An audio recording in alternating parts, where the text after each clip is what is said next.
The sound of a $200 bottle of Dom Perignon shattering on the tiled floor didn't scare me as much as the manic look in my sister Cassie's eyes. She screamed that my black wheelchair looked like an ugly lump of coal, ruining her perfect engagement photo. Then she shoved me straight into the glass tower of champagne, blood mixed with sparkling wine. I couldn't move my legs to stand up, but Cassie had made a fatal mistake. She didn't know that the elegant woman who had just crossed the lawn and rushed over to stabilize my neck with the professional motion of a top expert was Dr. Helena Kingsley, the groom's aunt. She was also the very person who had drilled 8 screws into my spine 24 months ago. And this time, Dr. Kingsley wasn't using a scalpel, she was using the law. But I'm getting ahead of myself. To understand how a biological sister could be so cruel, I must take you back to an hour prior, when the wrought iron gates of Magnolia Springs Botanical Garden first swung open. They revealed what could only be described as a pastel fever dream. Pink roses, mint green hydrangeas, and cream-colored lilies spilled from every available surface. Gossamer ribbons twisted around white columns. A string quartet played something baroque and expensive-sounding near a marble fountain. This was Cassie's vision of perfection, and I was about to become the single black mark on her pristine canvas. The mandatory dress code was spring pastel, baby pink, or mint green. The invitation had specified in looping calligraphy, no exceptions. I had complied by wearing a pale pink silk dress that I'd found on sale at Nordstrom Rack, the kind of dress that made me feel almost pretty despite everything. The fabric draped nicely over my atrophied legs, and I'd even done my hair in soft waves that fell past my shoulders. But my ultralight carbon wheelchair was matte black, a specialized piece of equipment worth $5,000 that I had saved forever to buy. Every penny from my disability payments, every birthday check from distant relatives, every dollar I could scrape together from freelance editing work had gone into this chair. It weighed only 18 pounds, and moved like a dream compared to the clunky, hospital-issued one I'd used for the first 6 months after the accident. This chair was my freedom, my independence, my ability to navigate the world without asking for help every 5 minutes. I didn't think Cassie would care about the color. I was wrong about a lot of things back then. I rolled myself up the accessible ramp, thank God the venue actually had one, and scanned the crowd for my sister. She stood near the champagne fountain, a vision in ivory lace that probably cost more than my entire year's worth of medical supplies. Her blonde hair was swept into an elaborate updo, and her makeup was magazine perfect. She was laughing at something Greg, her fiancé, had said, her hand resting possessively on his arm. Greg was a good guy, as far as I could tell from the 3 times I'd met him. He was an architect, soft-spoken and kind, with an easy smile that seemed genuine. I'd wondered more than once what he saw in Cassie. But then again, Cassie had always been good at showing people only what she wanted them to see. I approached with total sincerity, wheeling myself through clusters of guests who politely stepped aside. My heart hammered in my chest. Despite everything, despite the 2 years of cold silence, despite the way she'd rewritten history to make herself the victim I still hoped, I still believed that somewhere inside my sister was the girl who used to braid my hair before dance recitals, who used to sneak me cookies when Mom put me on those horrible pre-performance diets. Cassie, I called out, my voice bright with forced cheer. She turned, and for just a moment, I saw something flicker across her face. Annoyance? Disgust? It was gone so quickly I might have imagined it. Matilda, she said, her smile not quite reaching her eyes. You made it. The way she said it, you made it, as if she'd expected me to fail, or perhaps hoped I would. I swallowed the hurt and held out a small gift box, wrapped in vintage rose-patterned paper. Inside was a pair of vintage pearl earrings that I'd found after weeks of searching through antique sites and estate sales. Cassie had said, years ago when we were still close, when the Jeep hadn't yet crashed into the tree, when I could still stand on my toes and execute 32 perfect fouettes, that she loved vintage pearls. They reminded her of Grandma's jewelry, she'd said. The pearls Grandma wore in her wedding photos, the ones that had been lost when she passed. To buy these earrings, I had to withdraw money from my emergency medication savings fund, the account I kept for when insurance inevitably denied coverage for something essential. But I'd wanted to give Cassie something meaningful, something that said, I still love you, even though you've made it clear you don't love me back. I naively waited for a smile, or at least a nod of acknowledgement. Cassie took the box with 2 fingers, as if it might contaminate her. She opened it without ceremony, glanced at the pearls nestled in tissue paper, and her lip curled. Second hand? She said it like a diagnosis. It looks old. This doesn't match my Vera Wang dress at all. She carelessly dropped the gift box onto a nearby cocktail table, barely looking at it, before her attention shifted back to her phone. Her thumb scrolled, probably checking how many likes her engagement announcement had gotten on Instagram. My heart tightened, a physical sensation like someone had reached into my chest and squeezed. But I swallowed my tears for the sake of the family peace. My parents always forced me to maintain. Don't rock the boat, Matilda. Your sister is going through a stressful time. Be the bigger person, Matilda. She didn't mean it that way. Except she did. She always did. It was then that Cassie's gaze dropped to my wheelchair, and her entire demeanor shifted from dismissive to outright hostile. What is that? She hissed, stepping closer. My wheelchair, I said slowly, confused by the venom in her tone. Cassie, you know That pitch-black chair looks like the Grim Reaper in the Garden of Eden, she whispered, leaning down so only I could hear. Her breath smelled like champagne and spite. You did this on purpose, didn't you? You couldn't just let me have one perfect day. Cassie, I didn't. This is my chair. I need it to. But she was already walking away, her heels clicking sharply against the stone pathway. I watched as she made a beeline for a nearby service station, where extra linens and supplies were stacked on a folding table. She snatched a spare tablecloth white, of course, pristine, and snapped it open with a sound like a whip crack. She marched back to me, the tablecloth billowing behind her like a cape. Cover this pile of junk up right now, she said, her voice low and dangerous. Before I could respond, she tried to drape the tablecloth over my legs, over the chair, as if I were a piece of furniture that didn't fit her aesthetic. As if I were something shameful that needed to be hidden away. For the first time in 2 years, 2 years of accepting blame for an accident I didn't cause, 2 years of enduring her cold shoulder and her pointed comments and her revised version of history, I fought back. I grabbed the tablecloth and pushed it away. No. Such a small word. Such enormous consequences. Cassie's face went red, blotchy patches appearing on her neck and cheeks. She yanked the tablecloth back and stormed away, but not before I heard her mutter, "Ungrateful bitch." For the next hour, I watched from the periphery, as Cassie worked the crowd, her charm turned up to maximum wattage. I watched her whisper to guests, watched them glance in my direction with expressions ranging from pity to suspicion. I knew what she was doing, I'd seen her do it before. She was controlling the narrative, getting ahead of whatever story might emerge from our interaction. Later, I would learn exactly what she'd been telling people, that I had Munchausen syndrome, that I just loved sitting in that wheelchair for pity, but I was actually fine. That the accident from 2 years ago, the accident she caused while driving the Jeep and texting her ex-boyfriend before hitting a tree, wasn't nearly as bad as I made it out to be. That I was dramatic, attention-seeking, jealous of her happiness. She was using my tragedy to paint me as a liar in everyone's eyes. And the worst part? Some of them believed her. The engagement party continued around me like I was a rock in a stream, guests flowing past, occasionally glancing over, mostly pretending I wasn't there. I parked myself near the rose garden, away from the main festivities, and watched my sister float from group to group like some kind of pastel butterfly. Greg caught my eye once and started to come over, but Cassie intercepted him smoothly, threading her arm through his and redirecting him toward an elderly couple near the fountain. I wondered if he knew. If she'd told him the real story about the accident, or if he'd gotten the sanitized version, the one where I was the reckless one, the drunk one, the one who'd ruined everything. About an hour after the party started, a photographer appeared, some hipster guy with a man bun and expensive equipment. He started setting up near the main stage area, a raised platform decorated with what must have been $1,000 worth of peonies. "Family photos," Cassie announced, her voice cutting through the string quartet. "Everyone gather round."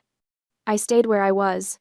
Maybe if I remained still enough, small enough, she'd forget about me. No such luck. Cassie's eyes found me across the lawn. She gestured impatiently, her smile fixed and frozen. I wheeled myself over slowly, dreading whatever fresh humiliation awaited. The rest of the family was already assembling, mom and dad looking uncomfortable in their dressy clothes, Greg's parents looking wealthy and vaguely confused, various aunts and uncles and cousins filling in the gaps. And there, at the far left of the formation, sat a large, pink-ribboned banquet chair, the kind with a straight back and armrests, the kind that requires core strength and balance to sit in safely. The kind I absolutely could not use. "Matilda," Cassie said sweetly, her public voice dripping with artificial warmth. "Move the wheelchair somewhere else. Sit on that chair. I want this photo to be uniform." Everyone was watching. The photographer had his camera up, ready to shoot. Mom was making her "please don't cause a scene" face. Dad was staring at his shoes. "Cassie," I said quietly, trying to keep my voice steady. "You know I have a T10 spinal injury. I don't have the core balance to sit on a regular chair. I'll fall." I'd explained this before, countless times over the past 2 years. A T10 complete spinal injury means I have no sensation or movement from approximately my belly button down. No abdominal muscles to hold myself upright. No ability to catch myself if I start to tip. Sitting in a regular chair without support was like asking someone to balance on a tightrope with no pole theoretically possible for about 5 seconds before physics and gravity won. Cassie's smile didn't falter, but something dark and ugly flashed in her eyes. "You're just good at ruining things," she said, her voice still sugary for the benefit of the crowd, but with an edge sharp enough to draw blood. Then, leaning closer, she whispered, "You're jealous because I'm getting married and you're a cripple, right?" The word hit me like a slap, not because I hadn't heard it before. I'd heard it from strangers, from kids, from drunk assholes at bars, but never from my own sister. Never from someone who was supposed to love me. "Stand up, you fake," she hissed, and then she grabbed me. The action happened so fast it completely surprised me.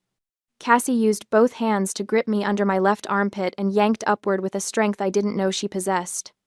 The jerk was violent, unexpected, pulling me up and forward at an angle that immediately threw off what little balance I had. My hands scrambled for the armrests of my chair but found only air. The world tilted sickeningly. In her fury and her haste, Cassie stepped on the hem of her own long dress. I saw her stumble, saw her arms windmill as she fought to keep her own balance. Her grip on me loosened and then released entirely as she dodged backward, trying not to fall. She caught herself, took a step back, regained her balance with the grace of someone who still had full control of their body. I wasn't so lucky. My lower body was immobile, dead weight that I couldn't control or compensate for. The momentum from her pull launched me forward. I had no leg muscles to brace with, no core strength to right myself. I was falling, and there was nothing I could do to stop it. The champagne tower was directly in front of me. An elaborate pyramid of crystal glasses, each one filled with golden bubbling liquid, stacked 7 levels high. Probably cost more than my monthly rent. Definitely cost more than I was worth in Cassie's eyes. I hit it with my shoulder and chest, and the entire structure came down. The sound was incredible, a cascading crash of breaking glass, like wind chimes made of violence.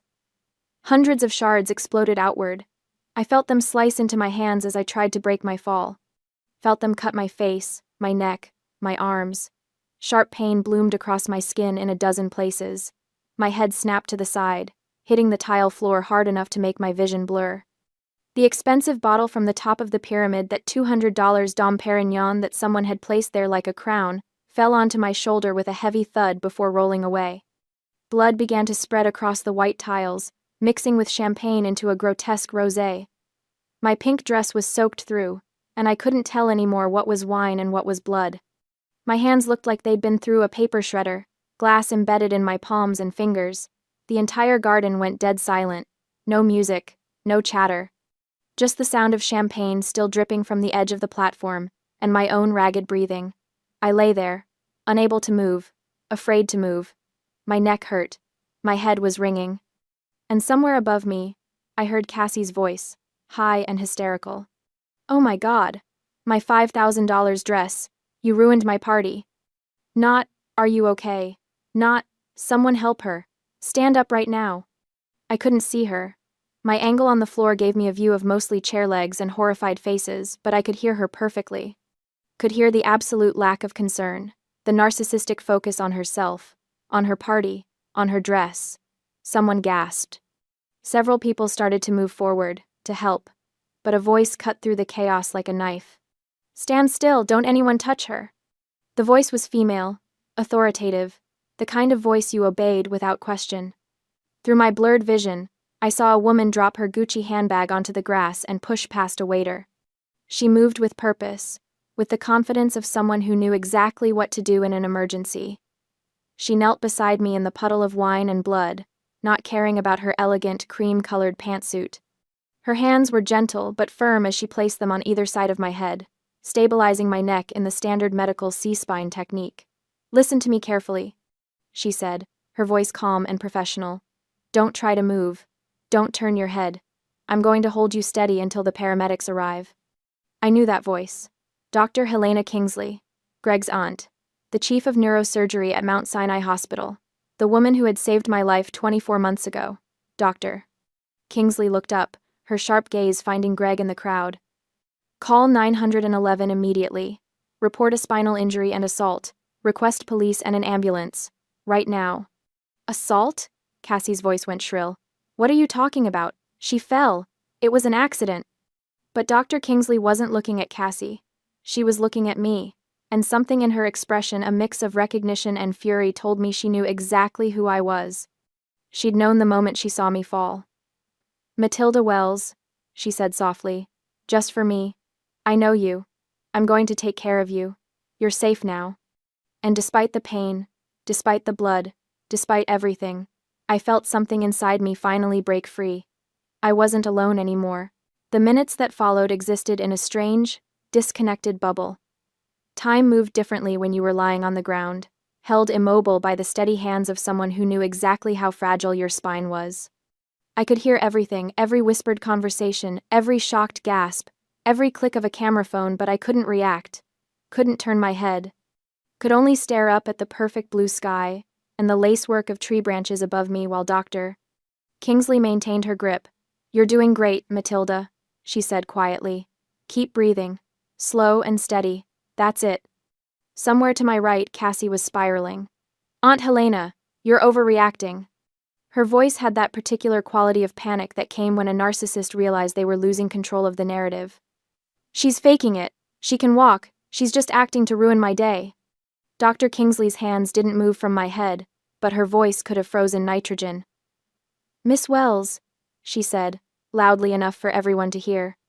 "I am the one who personally drilled 8 pedicle screws into your sister's T10 and T11 vertebrae 24 months ago at Mount Sinai Hospital. I know the structure of her shattered bones better than she does herself." A collective intake of breath from the crowd. I couldn't see their faces, but I could imagine them, the slow realization, the pieces clicking into place. "Do you want to debate medical knowledge with the chief of neurosurgery, Dr. Kingsley continued, her tone making it clear this was not actually a question. Silence from Cassie. Blessed, beautiful silence. The confirmation from a top medical expert carried more weight than any of Cassie's lies ever could. All of her whispered rumors throughout the party about Munchausen syndrome, about faking, about seeking attention collapsed like the champagne tower, shattered just as completely. From my position on the ground, I could see some of the guests more clearly now. An elderly woman I didn't recognize had her hand over her mouth, tears in her eyes. A younger couple stood frozen, the man with his arm protectively around the woman, and there, at the edge of my vision, was Greg. His face had gone completely white, his expression shell-shocked. Cassie stood frozen, her perfect updo starting to come undone, her $5,000 dress stained with champagne and, I noted, with a dark satisfaction, a few drops of my blood. Around us, whispers rippled through the crowd like wind through grass. "Did you see what she did? She pulled her right out of the wheelchair. That poor girl. Will she be okay? Someone said the sister was texting during the car accident too. Is it true? Did she really cause it?" As for me, lying there amidst the pain and chaos, glass still embedded in my skin, blood drying sticky on my face, I thought, I'm still alive. How could it get any worse? It was almost funny, in a dark way. Surviving a horrific Jeep crash that had killed my ballet dreams and my future, that had left me with 8 screws holding my spine together and no feeling below my waist, had given me a certain calmness. An absolute experience in sensing survival. I'd already faced the worst thing I could imagine. Everything after that was just details. But this public revelation, this exposure of Cassie's true nature, this was something new. something that felt almost like justice. The sound of sirens cut through the garden, growing louder. Within minutes, paramedics were surrounding me, their movements efficient and practiced. They worked in tandem with Dr. Kingsley, who gave them a rapid-fire assessment of my condition and medical history. T10 complete, hardware in place, recent trauma to the head and cervical spine, she rattled off. Multiple lacerations, possible concussion. I want her in a collar and on a backboard, and someone call ahead to County General, tell them Helena Kingsley is accompanying the patient, and I want imaging immediately. The paramedics didn't question her. When a neurosurgeon gave orders, you followed them. They applied a rigid neck brace, carefully rolled me onto a backboard, and secured me with straps. Every movement sent fresh waves of pain through my cuts, but I bit my lip and stayed quiet. I'd had worse. I'd survived worse. As they lifted me onto the stretcher, I finally got a full view of the scene. The demolished champagne tower, the blood-soaked tile, the scattered shards of crystal catching the afternoon sun like diamonds. And the guests, at least 50 of them, all staring with varying expressions of horror, pity, and morbid fascination. This was supposed to be Cassie's perfect day, her moment in the spotlight. Instead, it had become her exposure.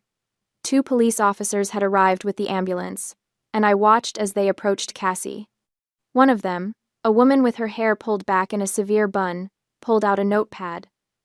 "Ma'am, we need to ask you some questions about the incident." Cassie's face was a mask of barely contained panic. "It was an accident. I was just trying to help her sit down for the photo. She's my sister. I would never." I saw what happened. The voice came from an older man in a gray suit, someone I recognized vaguely as one of Greg's business associates. He stepped forward, his expression grave. I was standing less than 2 meters away. He said, his voice clear and firm, "My name is Lucas Chambers. I clearly saw her." He nodded toward Cassie. "Use both hands to grab her sister and pull hard with intent. That was not accidental or a slip of the hand. She deliberately caused this girl to fall. That is assault." The testimony of this independent witness was ironclad evidence. An unbiased observer, a respected businessman, someone with no reason to lie and every reason to stay out of family drama. His words carried the weight of truth. The female police officer's expression hardened. She stepped closer to Cassie. "Ma'am, given the witness testimony and the victim's injuries, you need to come with us to the station for questioning regarding an assault charge." "What? No!" Cassie shrieked, backing away. "You can't take me! It's my engagement party! Get away from me!" She swatted at the officer's hand, hysterical now, her entitlement overriding any sense of self-preservation. "Greg, tell them to stop." "Ma'am, stop resisting," the officer commanded. When Cassie tried to turn and run toward the house, the officers moved instantly. They grabbed her arms, spinning her around. The handcuffs clicked into place, and Cassie started to cry. Not delicate tears that could be dabbed away with a tissue, ugly, snotty sobs that made her mascara run in black rivers down her face. Her magnificent pastel dress, the one that had cost $5,000, was now stained with wine and blood and ruined beyond repair. As the police led her toward the patrol car, she kept looking back at Greg, at our parents, at anyone who might intercede. But the crowd parted for her like the Red Sea, everyone stepping back to avoid being associated with her downfall. Most importantly, Greg stood silent. He didn't defend her, didn't argue with the police, didn't proclaim her innocence or beg them to let her go. He and his family turned their backs on Cassie. That was the moment I realized my first emotional release. She was no longer untouchable. For 24 months, Cassie had been protected by the family narrative. By Mom and Dad's insistence that we keep the peace. By their willingness to sacrifice my truth for her comfort. By their enabling of her narcissism and their enforcement of my silence. But this was public. This was witnessed. This was documented. This was finally real. As the paramedics loaded my stretcher into the ambulance, I caught one last glimpse of the botanical garden, the pastel nightmare, now splattered with blood and broken glass. The guests, shocked and whispering. My parents, huddled together, their faces pale. And Cassie, being pushed into the back of a police car, her perfect day shattered as completely as that champagne tower. "Doctor!" Kingsley climbed into the ambulance with me, still in her blood-stained cream pantsuit. "I'm coming with you," she said, in a tone that brooked no argument. "We're going to make sure you're okay, and then we're going to make sure justice is served." The ambulance doors closed, and we pulled away to the sound of sirens. I closed my eyes and let out a breath I didn't know I'd been holding. She was no longer untouchable. 2 days after the engagement party, I lay in a private recovery room at Charleston County General, a concussion protocol band around my wrist, and approximately 30 stitches holding my skin together. The imaging had come back clean, no new spinal damage, thank God. Just the soft tissue injuries and the head trauma. Doctor. Kingsley had pulled strings to get me the private room, refusing to let me be placed in a shared ward where reporters might find me. Because yes, there were reporters. Society bride assaults, disabled sister at engagement party had made the local news. Someone had filmed the whole thing on their phone, and while the video was shaky and cut off right before I hit the champagne tower, it clearly showed Cassie grabbing me and pulling. The news stations had blurred my face, but not Cassie's. Her breakdown, her arrest, her ruined dress, all of it captured in high definition and shared thousands of times. The story had everything: wealth, family drama, a disabled victim, and a villain in an expensive dress. The internet was having a field day. I should have felt vindicated, triumphant. Something. Instead, I mostly felt tired. The hospital room door opened, and I expected a nurse. Instead, Greg walked in, looking like he hadn't slept in days. His suit was wrinkled, his hair uncombed, and he had the kind of haunted expression that came from having your entire worldview shattered. "Matilda," he said, his voice hoarse. "I am so sorry. I didn't know. I swear to God I didn't know."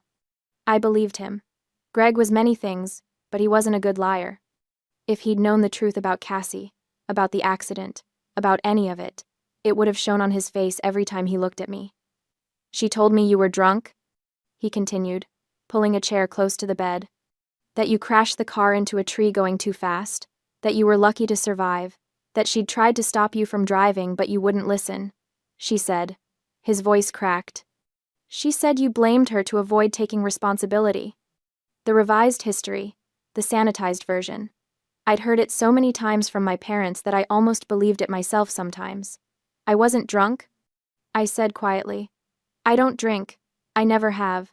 Ballet dancers don't." "I know that now," Greg said.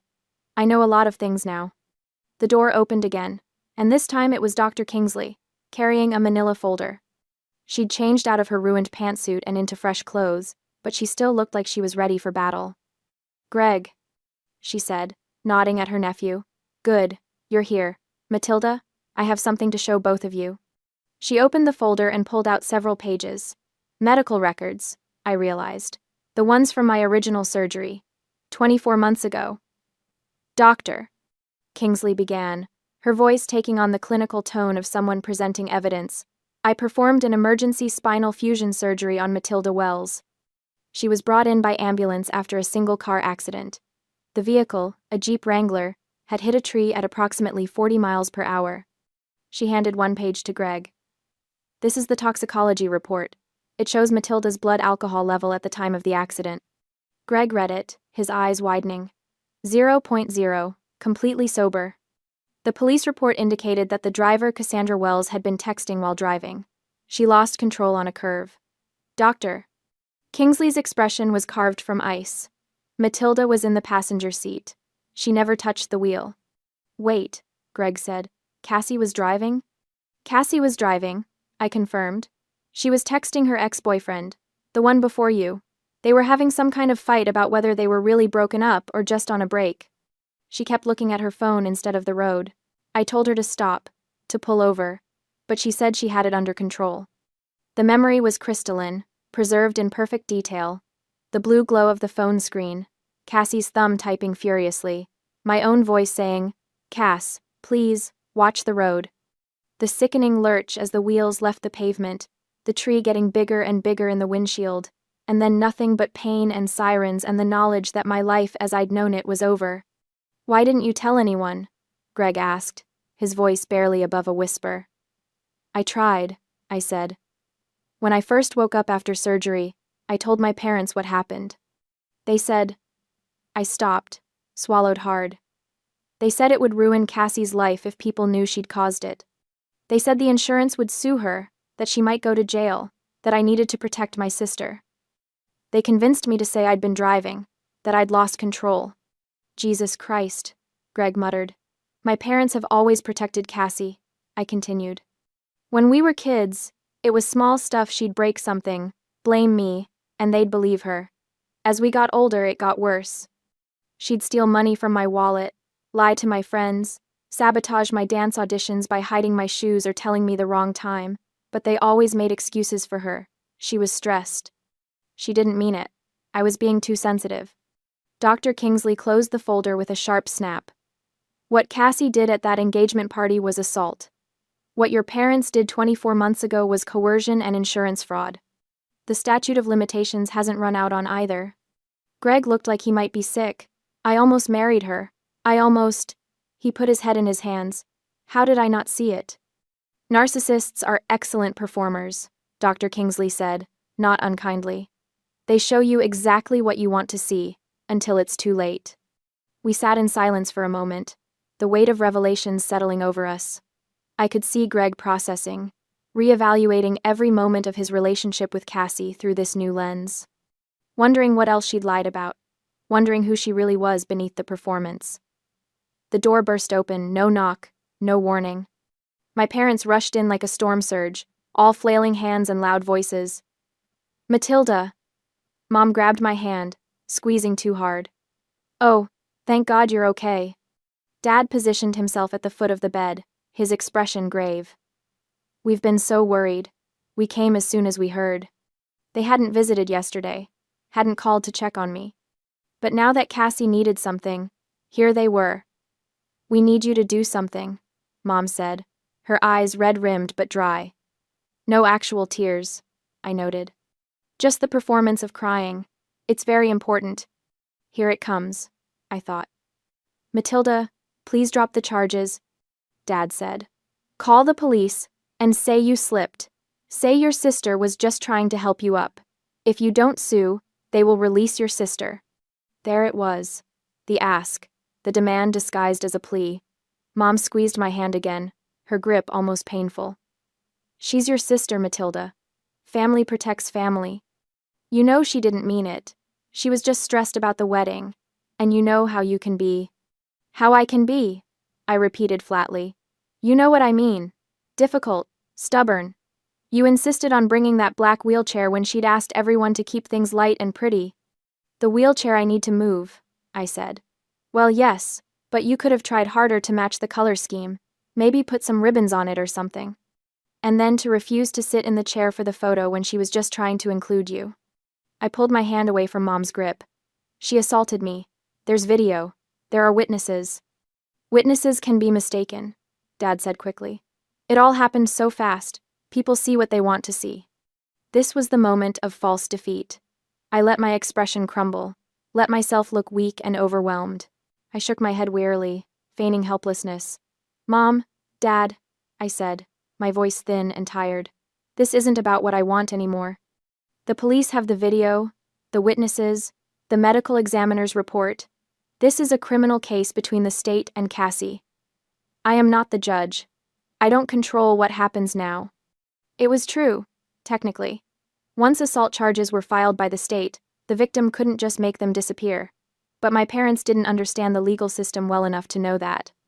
They thought everything could be fixed with the right words, the right pressure, the right manipulation. My parents exchanged a look, and I could see the wheels turning. They thought I was powerless, that the problem lay only with the witness and the law, not with my will. They thought they had found a loophole. We understand, Mom said, patting my arm with forced sympathy. You're tired. You've been through so much. We'll let you rest. They left without asking how I was feeling, without apologizing for what Cassie had done, without acknowledging that their golden child had publicly assaulted their other daughter at an engagement party. Greg, who had remained silent during their visit, stared at the closed door. Are they serious? He asked. They want you to lie for her? After everything? They always want me to lie for her, I said simply. Dr. Kingsley, who had also stayed quiet, now moved to the window. She pulled out her phone and made a call. Richard? Helena Kingsley. I need you to do something for me. There's a witness to an assault case, the engagement party incident you've been hearing about. Yes, that one. I need you to make sure he knows his rights and his protections. Someone might try to convince him to change his statement. She hung up and turned back to us. Richard is my attorney. He's going to make sure our witness understands what witness tampering is and how to report it if anyone tries. You think they'll try? Greg asked. I know they will, I said. They're desperate. Cassie's facing serious charges. How serious? Greg asked. Dr. Kingsley pulled up something on her phone. Assault and battery causing bodily harm to a disabled person. That's an aggravating factor. With the video evidence, the witness testimony, and Matilda's documented injuries, the prosecutor is talking about a potential 10-year sentence. Greg went pale. 10 years? She pushed a paraplegic woman into a tower of glass. Doctor? Kingsley said coldly. She could have killed her. She could have severed Matilda's spinal cord completely. 10 years is appropriate. Silence settled over the room. I closed my eyes, feeling the weight of exhaustion pulling me under. The painkillers they'd given me were making everything soft and fuzzy around the edges. Rest, Dr. Kingsley said gently. I'll make sure no one bothers you tonight. I drifted off to sleep, and for the first time in 2 years, I didn't dream about the accident. The next morning, I woke to hushed voices outside my door. I recognized my father's tone, aggressive, demanding, and a calmer voice responding. I couldn't make out the words, but after a few minutes, Dad's voice faded away. Greg appeared in the doorway looking grim. Your parents were here, he said. The security guard sent them away. Dr. Kingsley left instructions that only approved visitors could come in. What did they want? To talk to me, Greg said. He pulled up a chair and sat down heavily. Matilda, they asked me to do something unconscionable. I waited. They want me to convince the witness to change his story. The man who saw Cassie grab you, his name is Lucas Chambers. He's a business partner of mine. Your parents somehow found out about our connection. Greg's hands were clenched into fists. They asked me to talk to him, to suggest that maybe he'd been mistaken about what he saw. That maybe he'd been too far away to really tell. That maybe it would be better for everyone if he just said he wasn't sure anymore. And? I asked, though I already knew the answer. I told them to get the hell out of my sight. Greg said. Do they understand what they were asking me to do? That's witness tampering. That's a federal felony. I could lose my license, my career, everything. He looked at me with something like horror. I didn't realize your entire family was this rotten. Not my entire family, I said quietly. Just most of it. Greg stood up and started pacing. I've already called Lucas. Warned him that someone might try to contact him and pressure him to change his statement. He's furious. He's talking about filing harassment charges if they try. They will try, I said. They'll find a way. They always do. But even as I said it, I felt a small spark of hope, because this time, they were trapped. This time, there were too many witnesses, too much evidence, too many people who knew the truth. This time, their usual tactics wouldn't work. They had taken the bait. They had just single-handedly drowned their last hope. Greg left around noon, promising to return later with real food because hospital food is criminal. Doctor. Kingsley stopped by to check my stitches and declare me healing nicely, which in doctor speak meant I looked like I'd lost a fight with a blender but wouldn't die from it. I was alone, staring at the ceiling and contemplating the strange turns life takes, when my phone rang. Unknown number. Miss Wells? This is Jennifer Hart from Hartwell and Associates. I'm the attorney who's been assigned to your case. My case? The assault case against your sister, Cassandra Wells. I wanted to touch base with you about the proceedings and discuss some developments. I sat up straighter, ignoring the pull of stitches. What kind of developments? Your sister's defense attorney reached out this morning. They'd like to negotiate a plea deal. My heart started pounding. What kind of plea deal? They're concerned about the strength of the prosecution's case. The video evidence is damning, the witness testimony is solid, and the aggravating factors assault on a disabled person, causing serious bodily injury, mean your sister is looking at significant prison time, if this goes to trial. How much time? The prosecutor is confident they can get 10 years, maybe more. given the public nature of the assault and the clear premeditation. 10 years. A decade of Cassie's life. She'd be 41 when she got out. Middle-aged. Her youth, her beauty, her prime years all spent in a cell. I should have felt triumphant. Vindicated. Instead, I felt complicated. What are they offering? I asked. If you agree to submit a victim impact statement requesting leniency, and if you're willing to tell the judge that you believe your sister can be rehabilitated, they're willing to plead guilty to a reduced charge, aggravated assault, instead of assault with intent to cause serious bodily harm. With your statement and a guilty plea, she'd likely serve 2 years. Maybe less with good behavior. 2 years instead of 10. Still prison, still consequences, but not life-destroying. There's a catch, miss. Hart continued. They want restitution. Full restitution for your medical expenses, pain and suffering, and punitive damages. They're proposing a total of $420,000. I nearly dropped the phone. $420,000? Your medical bills from the current hospitalization alone are close to $60,000. Add in the lost wages, the therapy you'll need, the pain and suffering from the assault itself, and punitive damages for the emotional distress. It's actually quite reasonable. Some lawyers would push for double that. But my parents, they don't have that kind of money. That's their problem, not yours, miss. Hart said calmly. If they want this plea deal, they pay. If they don't pay, we go to trial, and your sister does the full 10 years. When would they need to pay by? The preliminary hearing is scheduled for next week. They'd need to wire the full amount into our trust account before that hearing. 7 days from now. 7 days to come up with $420,000. It was impossible. My parents lived comfortably, but not lavishly. Dad was a middle manager at an insurance company. Mom worked part-time at a boutique. They had a nice house, a sailboat they took out on weekends, their retirement savings, but nearly $500,000 in cash. Miss Wells, I need to know. Are you willing to submit the leniency statement if they meet the financial terms? Was I? 2 years in prison wouldn't destroy Cassie's life completely. She'd survive it. Maybe it would even change her, force her to confront the consequences of her actions. 10 years, though, that was different. That was life-altering in ways that couldn't be undone. And the money, $420,000, would set me up for life. I could afford the medical equipment I needed, the therapy, the modifications to whatever home I ended up in. I could live independently, not have to rely on disability payments and charity. Yes, I said finally. If they pay the full restitution by the deadline, I'll submit the statement. Good, Miss Hart said. I'll let them know. 1 week, Miss Wells. The clock is ticking. My parents showed up that evening, looking haggard. Dad's face was gray, his shoulders slumped. Mom had aged 10 years in 3 days. $420,000, Dad said without preamble. That's what they're demanding. That's what the lawyer calculated, I said neutrally. We don't have that kind of money, Mom said, her voice breaking. We've been to the bank. We've called everyone we know. We can't just...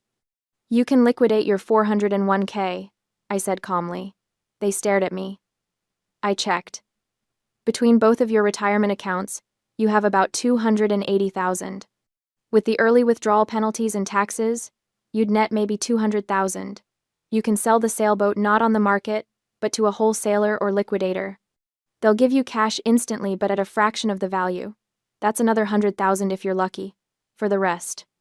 There are hard money lenders who fund against home equity in days, not weeks. The silence was deafening. That's our retirement, Dad finally said. That's everything we've worked for our entire lives. Selling to liquidators? Hard money loans? We'll lose 50% of the value on everything. We'll be ruined. And my spine is broken, I said, my voice hard. My career is gone. My life as I knew it is over. Because Cassie was texting while driving and you made me lie about it. Because you've protected her and enabled her and sacrificed me for her comfort my entire life. We did what we thought was best for the family, Mom whispered. You did what was easiest for Cassie, I corrected. You always have. And now you get to decide what's more important, your retirement fund or your daughter's freedom. Dad's face went red. You're really going to do this? You're really going to destroy your own family? I'm not destroying anything, I said. Cassie destroyed this family the moment she grabbed me and threw me into that glass tower. I'm just refusing to lie about it anymore. You pay the restitution. I sign the leniency statement. Cassie does 2 years instead of 10. Everyone walks away. Everyone except us, Dad spat. We'll have nothing. No retirement, no savings, no boat. You'll have your house and your jobs and your health, I said. That's more than Cassie left me with. Mom started crying real tears this time, not the performed ones. How can you be so cruel? I learned from the best, I said. They left without another word. For the next week, I watched the clock. I stayed in the hospital longer than necessary, partially because Dr. Kingsley insisted on monitoring me for complications, partially because I had nowhere else to go.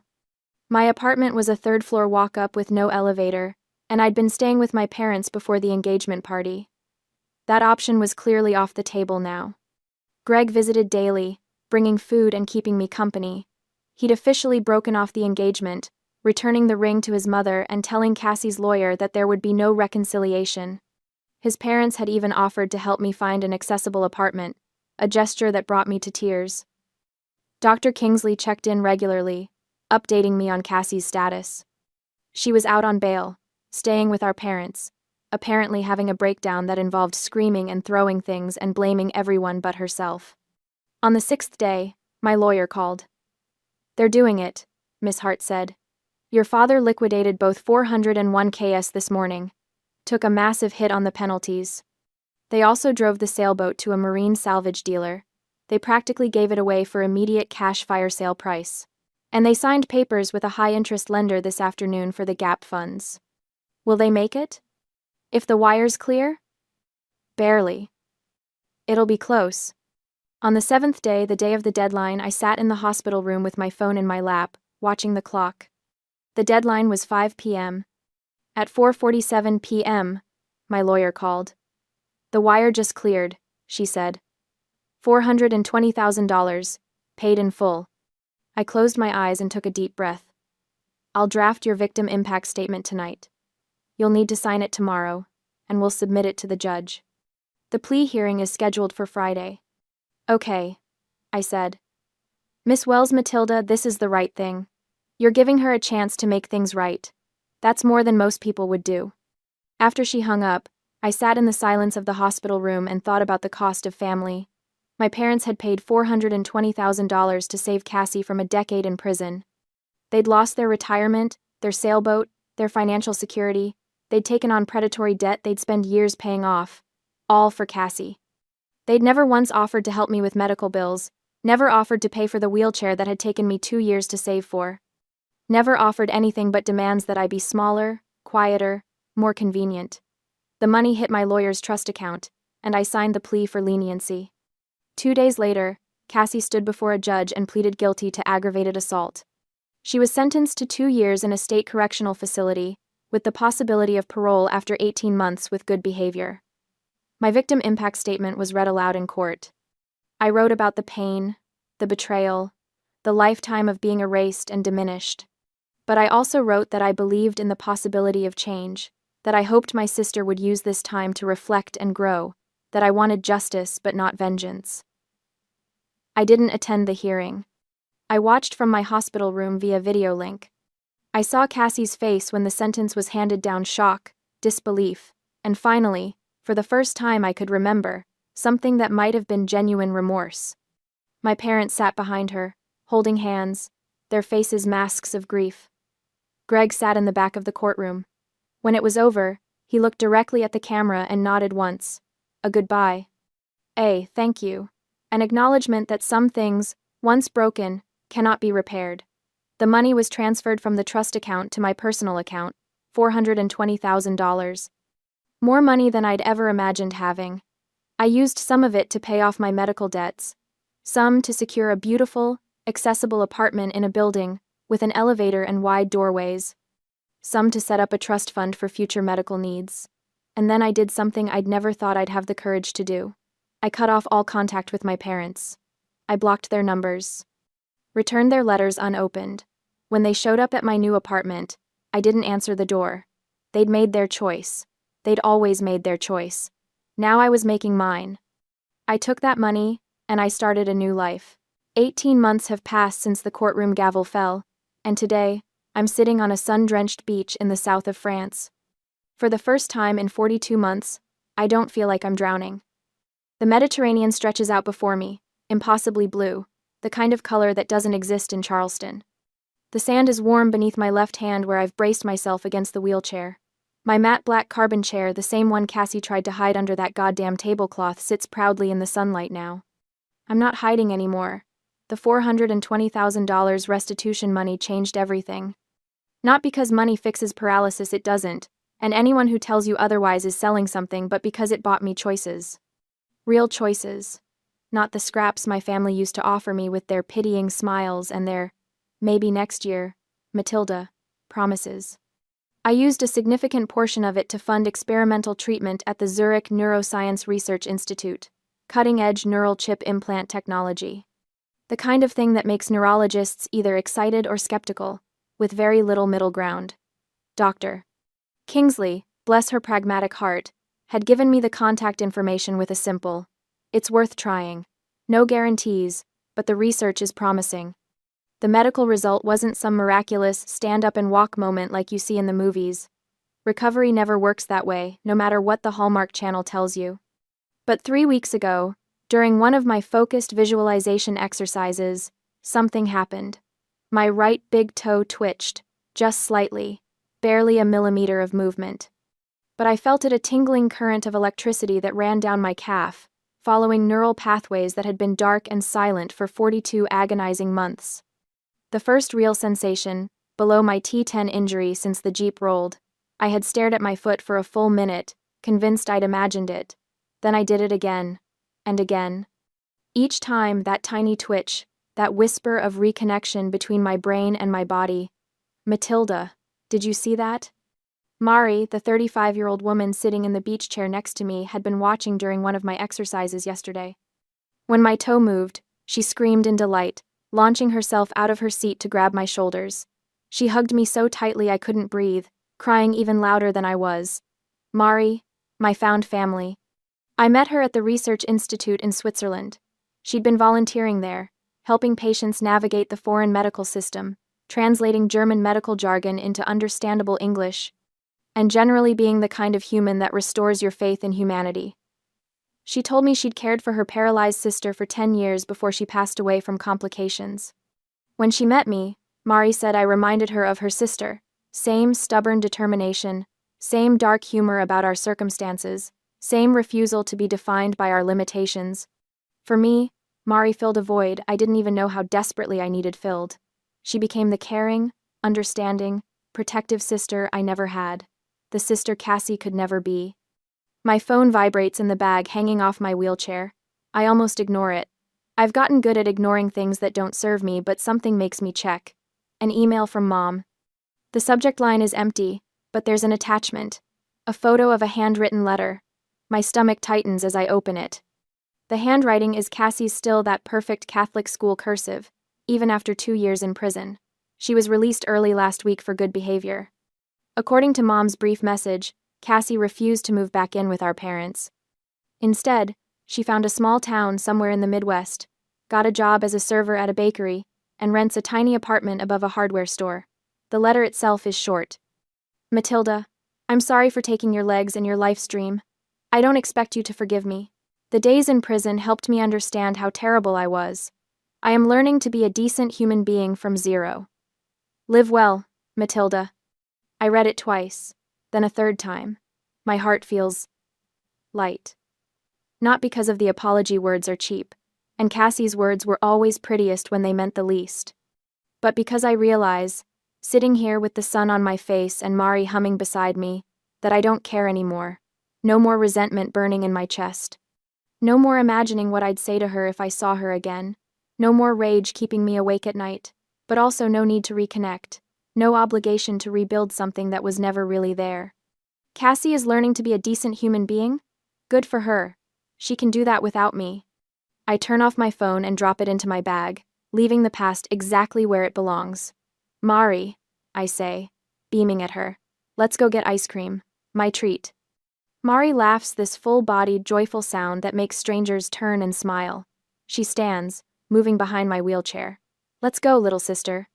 She pushes me along the coastal path, and our laughter blends with the sound of the ocean waves. The breeze tastes like salt and freedom. This is my real family. This is my real life. And damn, it feels good.